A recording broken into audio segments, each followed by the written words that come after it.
नमस्कार, ये आकाशवाणी पटना है। अब आप रचना सहाय से प्रादेशिक समाचार सुनिए। पहले मुख्य समाचार। बक्सर के पास नई दिल्ली से इस्लामपुर जा रही मगध एक्सप्रेस की कपलिंग टूटने से 2 हिस्सों में बटी ट्रेन, बड़ा हादसा टला। राजस्व और भूमि सुधार मंत्री दिलीप जायसवाल ने कहा, भूमि सर्वेक्षण को लेकर लोगों को घबराने की जरूरत नहीं, स्वघोषित वंशावली भी होगा पूरी तरह मान्य। प्रदेश में डेंगू के मामलों में बढ़ोतरी का सिलसिला जारी, पटना में सबसे अधिक लोग प्रभावित। और प्रदेश में मानसून कमजोर पड़ा, कई हिस्सों में हल्की से मध्यम बारिश दर्ज की गई। अब समाचार विस्तार से। नई दिल्ली से इस्लामपुर जा रही मगध एक्सप्रेस के डब्बे अलग होने की घटना के 3 घंटे बाद बक्सर दानापुर रेलखंड की डाउन लाइन पर रेल सेवाएं बहाल कर दी गई हैं। पूर्व मध्य रेलवे के मुख्य जनसंपर्क अधिकारी सरस्वती चंद्र ने बताया कि नई दिल्ली इस्लामपुर मगध एक्सप्रेस दोपहर करीब 2:30 बजे रघुनाथपुर स्टेशन से गंतव्य के लिए रवाना हुई। बक्सर जिले के रघुनाथपुर स्टेशन के पास सुबह करीब 11 बजे इस गाड़ी की 2 बोगियों के बीच कपलिंग फेल होने के बाद 9 डिब्बे इंजन से अलग हो गए। हालांकि इस घटना में किसी यात्री को कोई नुकसान नहीं हुआ है। घटना के सही कारणों का पता लगाया जा रहा है। राजस्व और भूमि सुधार मंत्री डॉक्टर दिलीप जायसवाल ने कहा है कि जमीन के सभी दस्तावेज डिजिटल रूप से मौजूद हैं और लोग इसे आवेदन देकर ऑनलाइन प्राप्त कर सकते हैं। प्रदेश भर में भूमि सर्वेक्षण को लेकर हो रही परेशानियों पर मंत्री ने कहा कि सरकार ने खतिहान, जमाबंदी पंजी, लगान रसीद जैसे जमीन से जुड़े अन्य दस्तावेज डिजिटली उपलब्ध कराया है। श्री जायसवाल ने कहा कि जमीन से जुड़े किसी कागजात को लेकर स्वघोषणा के साथ निदेशालय की वेबसाइट पर इसे अपलोड किया जा सकता है। उन्होंने कहा कि लोग खुद अपनी वंशावली बनाकर स्वघोषणा के साथ जमा कर सकते हैं। ये पूरी तरह मान्य होगा। एक कंफ्यूजन को, अगर किसी तरह का कोई आशंका है लोगों में, तो उसको दूर किया जा रहा है। और वंशावली बनाने के लिए उनको अपना सेल्फ पहले वंशावली बना लें कि वंशावली का एक बार राजस्व कार्यालय जो है हमारा ये देख लेगा कि वो सही वंशावली बनाकर दिया है कि नहीं। उसके लिए नियम है कि उसको ऑनलाइन देने के बाद अगर कोई ऑब्जेक्शन करता है कि वंशावली में मेरा नाम छूट गया है, तभी कोई दिक्कत है। अगर किसी तरह का ऑब्जेक्शन नहीं है तो कोई दिक्कत नहीं। डॉक्टर जायसवाल ने कहा कि भूमि सर्वेक्षण में किसी के साथ अन्याय नहीं होगा। सभी को दावा आपत्ति के 3 अवसर प्राप्त होंगे। किसी भी रैयत को, जमीन के मालिक को अभी 3-3 महीना में ये मौका मिलेगा कि वो उसमें सुधार के लिए किसी तरह का कोई शिकायत है तो उसको आपत्ति वो कर सकता है। ये सर्वे अभी कोई फाइनल हम नहीं कर रहे, अभी तो सर्वे का शुरुआत हुआ है। अभी सर्वे जब आप 6 महीना बीत जाएगा तब जाकर पहला आपत्ति जब आएगा, ये तब पता चलेगा कि किन लोगों को क्या दिक्कत है। अभी तो आपत्ति का प्रोसेस भी शुरू नहीं हुआ। जनता को जिसमें राहत मिलेगा और बिना विवाद के सर्वे होगा, हम हर तरह से जनता के साथ रहेंगे। आर्थिक अपराध इकाई के डीआईजी मानवजीत सिंह ढिल्लों ने कहा है कि राज्य के सभी 44 साइबर थाने एक दूसरे से जुड़ेंगे। इसके लिए एक पोर्टल बनाया जा रहा है। पटना में संवाददाताओं से बातचीत करते हुए श्री ढिल्लों ने कहा कि ये एक अत्याधुनिक नेटवर्किंग सिस्टम होगा जिसके माध्यम से सभी साइबर थाने ईओयू के साइबर कोर सेंटर से जुड़ जाएंगे। डीआईजी ने कहा कि पोर्टल के माध्यम से मोबाइल नंबर और आईपी एड्रेस के लोकेशन को पकड़ना आसान हो जाएगा। साथ ही थाना आपस में साइबर अपराधियों के बारे में सूचनाओं का तुरंत आदान प्रदान कर सकेंगे। पत्र सूचना कार्यालय पीआईबी की फैक्ट चेक इकाई ने एक ऐसे धोखाधड़ी के प्रति लोगों को सतर्क किया है जिसमें जालसाज द्वारा प्रधानमंत्री कुसुम योजना के तहत पंजीकरण फीस के रूप में 8,000 रुपए की मांग की जा रही है। इकाई ने कहा कि लोगों को जाली पत्र भेजे जा रहे हैं जिसमें कहा गया है कि इस योजना के अंतर्गत उनका आवेदन पंजीकरण फीस देने के बाद स्वीकृत किया जाएगा। सरकार ने इस तरह के किसी भी दावे को खारिज किया है और कहा कि ये पत्र फर्जी है। इधर नवीन और नवीनीकरण ऊर्जा मंत्रालय ने सलाह दी है कि पीएम कुसुम योजना में रुचि रखने वाले लोगों को पैसे जमा करने या व्यक्तिगत सूचना साझा करने से पहले वेबसाइट की प्रामाणिकता की जांच करनी चाहिए। आज अंतर्राष्ट्रीय साक्षरता दिवस है। इसका आयोजन प्रत्येक व्यक्ति, समुदाय और समाज के लिए साक्षरता के महत्व की ओर ध्यान आकर्षित करने के लिए किया जाता है। इस वर्ष का विषय बहुभाषी शिक्षा संवर्धन, आपसी समझ और शांति के लिए साक्षरता। इस अवसर पर राजधानी पटना समेत प्रदेश भर में अनेक कार्यक्रम आयोजित किए गए। अंतर्राष्ट्रीय साक्षरता दिवस के अवसर पर अपने संदेश में राज्यपाल राजेंद्र विश्वनाथ आर्लेकर ने कहा कि शिक्षा मनुष्य में सहिष्णुता, सह-अस्तित्व और सामाजिक उत्तरदायित्व जैसे मूल्यों को विकसित करने में मदद करती है। उन्होंने कहा कि ये किसी भी समाज और राष्ट्र के विकास में केंद्रीय भूमिका का निर्वाह करती है। राज्यपाल ने कहा कि हमारा कर्तव्य है कि शिक्षा के विस्तार में हम अपना योगदान दें। इस मौके पर मुख्यमंत्री नीतीश कुमार ने भी प्रदेशवासियों से शिक्षा को सर्वसुलभ बनाने में सहयोग की अपील की है। उन्होंने कहा कि प्रदेश के सर्वांगीण विकास के लिए शिक्षा सबसे महत्वपूर्ण माध्यम है। शिक्षा मंत्री सुनील कुमार ने इस मौके पर गुणवत्तापूर्ण शिक्षा के महत्व पर बल दिया। बेगूसराय के जिला कार्यक्रम पदाधिकारी स्थापना ने बलिया, साहेबपुर कमाल और डंडारी समेत 9 प्रखंडों के प्रखंड शिक्षा पदाधिकारी के साथ लेखापाल और प्रखंड परियोजना प्रबंधन के वेतन भुगतान पर तत्काल प्रभाव से रोक लगा दी है। इन लोगों पर ई शिक्षा कोष पोर्टल पर प्रखंडों के विद्यालयों में कार्यरत और रिक्त पदों के संबंध में सूचना अपलोड करने के निर्देश की अवहेलना का आरोप है। इन लोगों से स्पष्टीकरण मांगा गया है।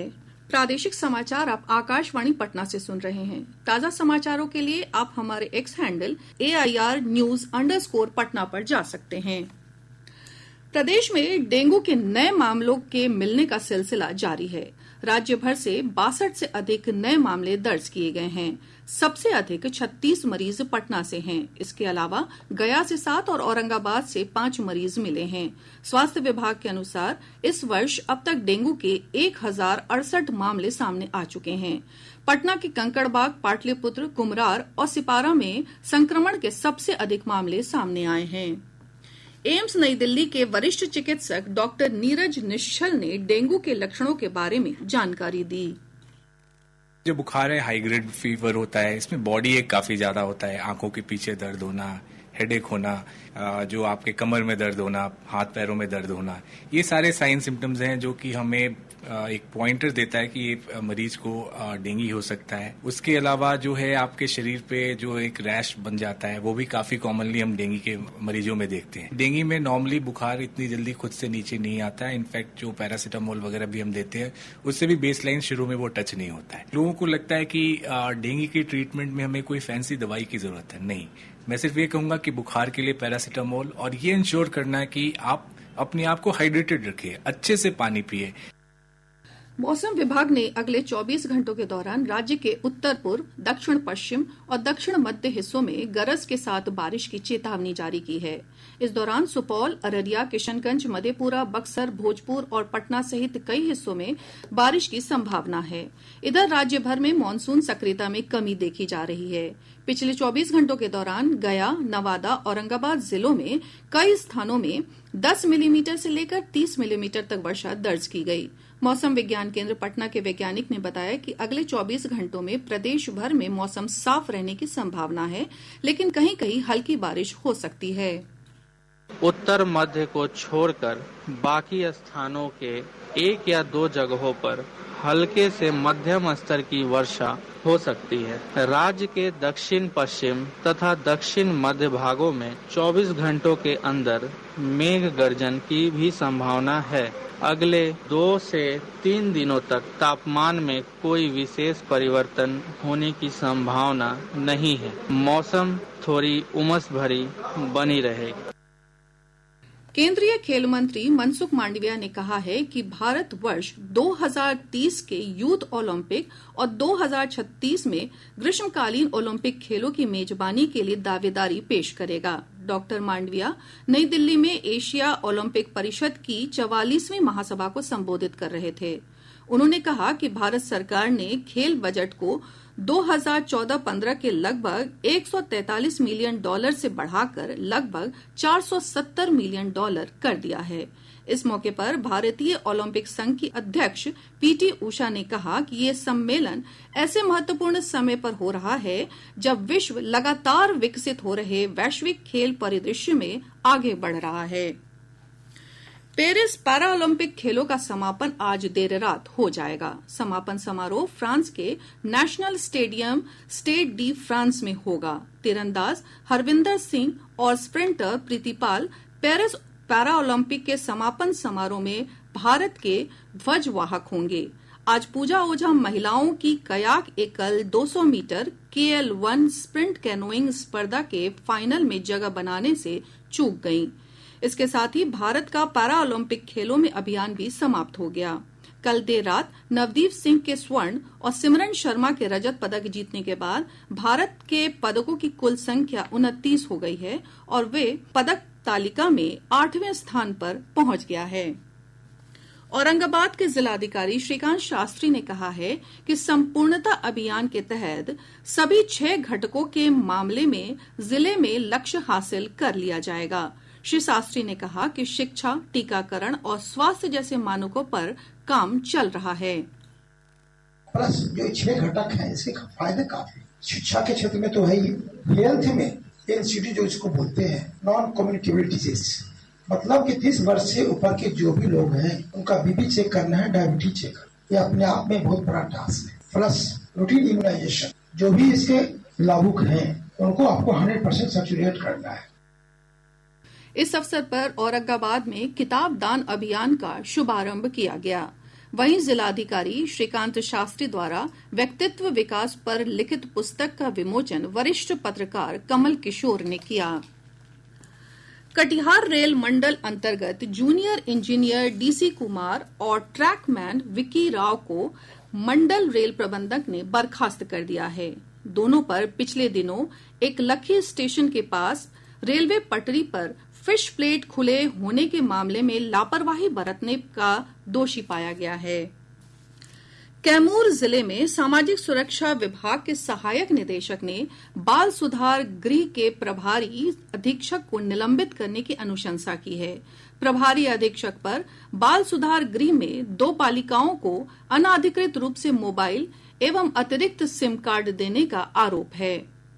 कटिहार जिले में मनसाही थाना क्षेत्र स्थित एक निजी स्कूल के छात्र की हत्या के आरोप में पुलिस ने एक शिक्षक समेत 2 लोगों को गिरफ्तार किया है। मधुबनी जिले के लदनिया थाना क्षेत्र से पुलिस ने शराब लदे वाहन के साथ चालक को गिरफ्तार किया है। और अब अंत में मुख्य समाचार एक बार फिर। बक्सर के पास नई दिल्ली से इस्लामपुर जा रही मगध एक्सप्रेस की कपलिंग टूटने से 2 हिस्सों में बटी ट्रेन, बड़ा हादसा टला। राजस्व और भूमि सुधार मंत्री दिलीप जायसवाल ने कहा, भूमि सर्वेक्षण को लेकर लोगों को घबराने की जरूरत नहीं, स्वघोषित वंशावली भी होगी पूरी तरह मान्य। प्रदेश में डेंगू के मामले में बढ़ोतरी का सिलसिला जारी, पटना में सबसे अधिक लोग प्रभावित। और प्रदेश में मानसून कमजोर पड़ा, कई हिस्सों में हल्की से मध्यम बारिश दर्ज की गई। इसके साथ ही आकाशवाणी पटना से प्रसारित प्रादेशिक समाचार का ये अंक समाप्त हुआ।